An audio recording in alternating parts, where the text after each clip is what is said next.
Ito, i-play ko uli, no? Itong recording na si Mang Kanor was again threatening the people or any pastoral na lalabas.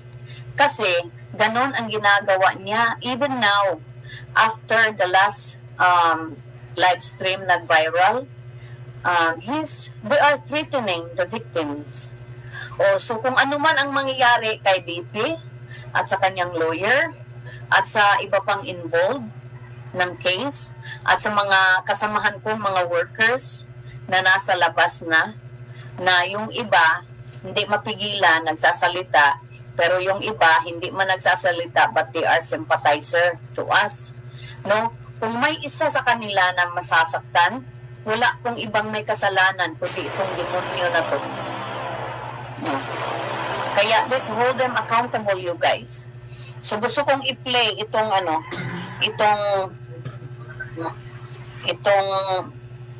voice recording again ni Mang Kanor na ni-record ng pastoral habang siya ay nagmi-meeting. Hindi niya alam, pero ginawa namin ng caption. So you guys, if you can visit our Facebook page, no, sa Justice Cry for Pastor Apollo Kibuloy's Victims, yan po yung ating Facebook page. We created that, all the victims, no, na nandito na lumalaban, kami po ang nagmamanage sa Facebook page na yan. Kaya please join us there kasi we need your support and we are grateful for you guys for being there for us.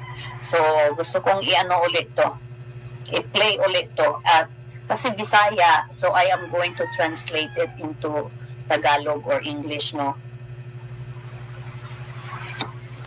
para maintindihan ng lahat.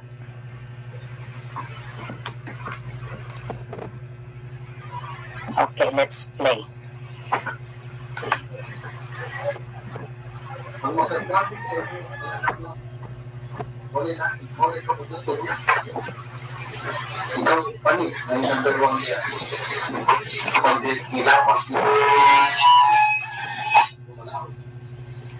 At yun kang ulay ko paluod, pinagi sa luha ko tulog ka siya. Kung nanding witness sa tanas ko rin. Okay, now let's digest that, no? So ang sabi niya dito, sabi niya kanina, kung lalabas daw, kung ikaw daw ay lalabas na worker ka, lalo na pag ikaw ay pastoral, papatayin ka niya na walang awa. Kahit yung iyong pamilya, papatayin niya kayong lahat. Kahit yung mga pamilya niyo, kapatid niyo na hindi man member, hindi man worker, papatayin din niya. Kaya wala nang isa sa kanila na makakalabas sa loob. Yan ang sabi niya. Ngayon, pagpatuloy natin.